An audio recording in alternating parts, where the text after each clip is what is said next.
Drama ini menceritakan seorang anak yang susah diatur. Anak tersebut tinggal di sebuah keluarga yang kurang mampu. Ia tinggal bersama dengan ibunya dan 2 orang kakak perempuannya.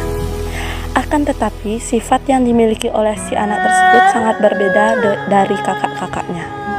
Permintaannya pun bermacam-macam kepada ibunya, seperti membeli barang-barang mewah yang membuat ibunya banting tulang dan bekerja keras untuk mencari nafkah. Karena ibunya tidak bisa selalu menuruti permintaan sang anak, maka sang anak pun berubah menjadi pembangkang dan durhaka. Hingga pada akhirnya ia terkena kutukan dari ibu kandungnya sendiri.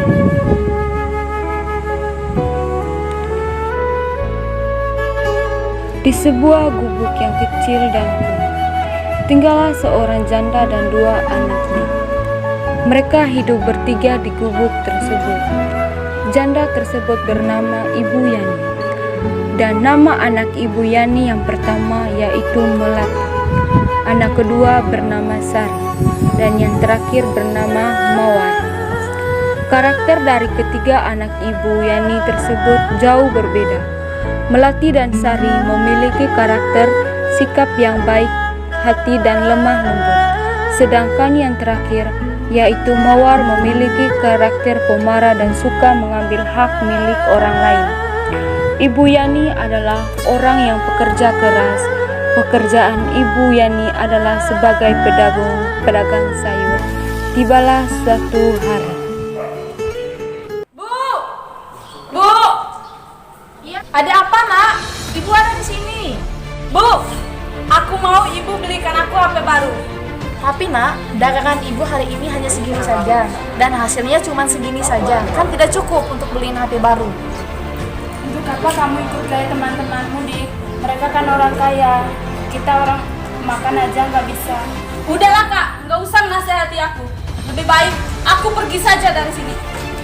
Udahlah, aku pergi saja. Mawar, Udahlah, Kak. Nggak usah peduliin aku. Mawar, Udahlah, Bu.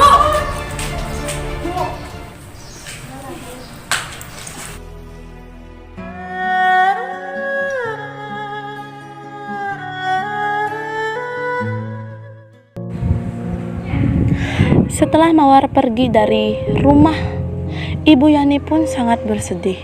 Lalu datanglah Melati dari kebun, dan sesampainya Melati di rumah, ia sudah melihat keadaan ibunya dan adiknya Sari yang bersedih karena Mawar memutus pergi dari rumah. Lalu Melati pun bertanya, Udahlah, Bu, sabar. Kenapa, Bu? Kenapa Ibu bersedih? Di mana Mawar? Mawar udah pergi, Kak. iya Melati. Mawar udah pergi karena ibu nggak bisa beliin dia HP baru seperti teman-temannya. Ya sudah, Bu, jangan bersedih. Semoga Mawar baik-baik saja di luar sana, Bu. Mawar yang pergi dari rumah tidak tahu arah jalan mau kemana. Ia pun memutus untuk mencari kos-kosan yang kosong. Dan akhirnya Mawar pun menemukan tempat kos diinginkannya. Dan bertemulah Mawar dengan ibu pemilik kos yang bernama Ibu Ayu. Bu, permisi, Bu. Apakah di sini ada kos yang kosong? Ya, ada apa? Ada yang bisa saya bantu?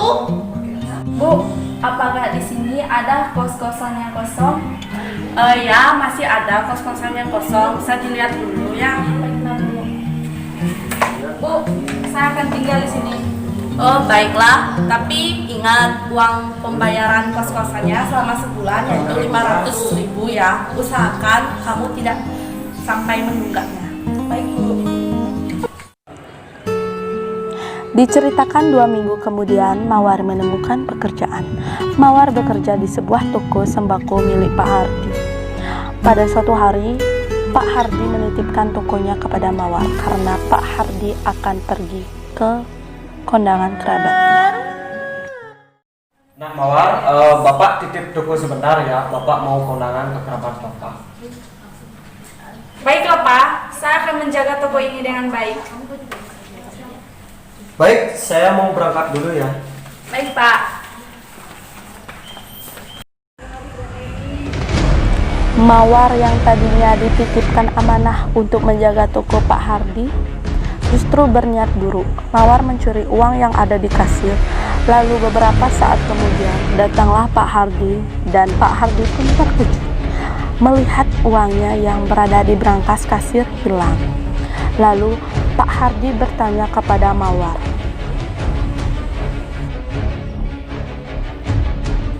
Waduh, Pak Hardi udah datang.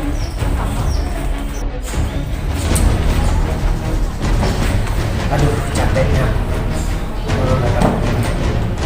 Gimana Mawar? Ada yang belanja tadi? Ada Pak.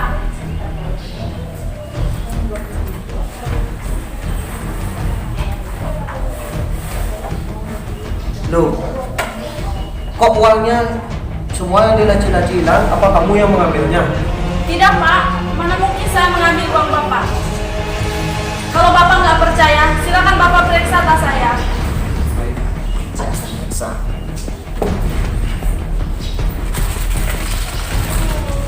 Mawar, ini apa? Kamu mau berbohong lagi? Maafkan saya Pak, saya sangat membutuhkan pekerjaan ini. Sekarang juga kamu pergi dari toko saya. Maafkan saya Pak, tolong. Saya tidak butuh kamu lagi. Pergi sekarang. Baiklah Pak.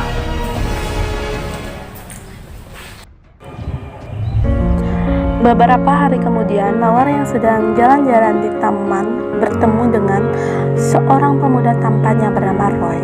Roy berasal dari keluarga yang berada. Orang tua Roy adalah juragan tanah di kampungnya. Pada saat bertemu Mawar, Roy sudah mulai tertarik.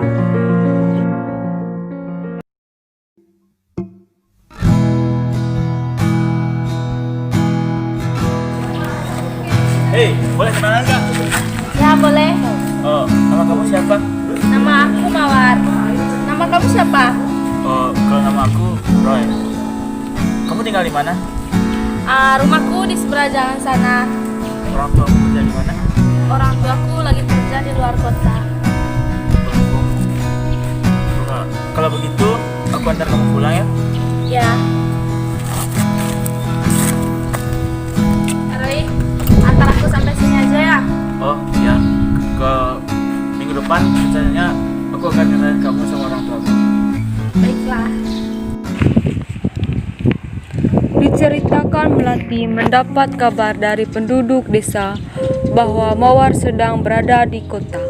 Melati pun segera memberitahu ibunya mengenai keberadaan adiknya tersebut. Ibu Yani, Melati dan Sari pun bergemas dan ingin mencari dan menyusul adiknya ke kota. Ibu! Melati, kok kamu berlalu lagi? Aku mendapat informasi bahwa Mawar berada di kota, Bu. Keesokan harinya, Melati, Sari, dan Ibu Yani berangkat menuju kota. Sesampainya mereka di kota, mereka pun kebingungan mencari Mawar di mana. Dan tidak disengaja bertemulah mereka dengan Roy yang tidak sengaja menabrak Ibu Yani di jalan. Aduh, ibu, kenapa Bu? Nggak apa-apa, Nak. Ibu mau kemana? Saya mau cari anak saya yang hilang dari rumah, mulai dari kemarin sampai sekarang dia belum balik-balik ke rumah. Oh, kalau gitu, ya mampir aja dulu ke rumah saya Bu. Oh, sebelumnya terima kasih ya, karena bisa mengajak kami ke rumahnya. Karena sedang hujan, deras, Roy menawarkan bantuan kepada Ibu Yani dan 2 orang anaknya untuk tinggal di rumah Roy sementara waktu. Sesampainya mereka di rumah Roy mengajak Ibu Yani dan anaknya masuk dan mengenalkan mereka kepada orang tuanya. Oh iya Pak, Bu, mereka ini saya temukan tadi di jalan. Katanya sih mereka mau mencari anaknya, tapi dari kemarin belum ketemu. Jadi saya ajak untuk singgah ke rumah. Oh ya. Aja mereka tinggal di sini, Pak. Apakah Ibu bersedia tinggal di rumah saya? Sangat bersedia dan terima kasih karena bisa nginep di sini juga. Ya, kalau begitu sekaligus untuk berumah di rumah di sini.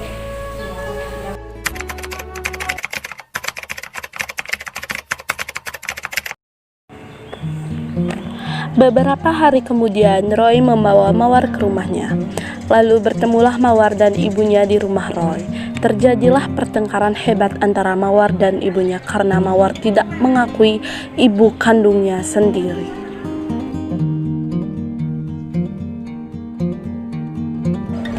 Sedang asiknya berbincang-bincang, Bu Yani datang membawa minuman kepada tamu tersebut.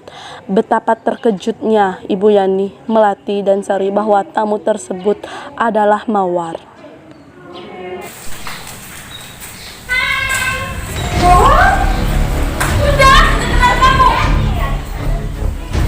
Ibu, ini ibu kandungmu, Mawar. Aku tidak punya ibu hina seperti dia. Tapi kan ini ibu yang telah melahirkan kamu, Mawar. Udahlah, jangan ngaku-ngaku dia ibu aku. Dasar kamu anak durhaka. Kamu memang anak kandungku, tapi perlakuanmu terhadapku sangatlah kejam. Kau kututup menjadi batu. Seketika hujan pun deras dan petir air sungai pun naik, angin ribut malapetaka pun muncul.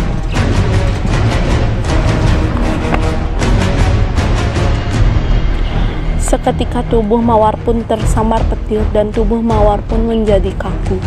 Mawar pun berubah menjadi batu dan sambil memanggil ibunya dan memohon maaf. Kau kututup menjadi batu. Maafkan aku, maafkan aku. Dan kini tubuh batu tersebut sering disebut dengan batu menangis karena batu itu terus mengeluarkan air mata.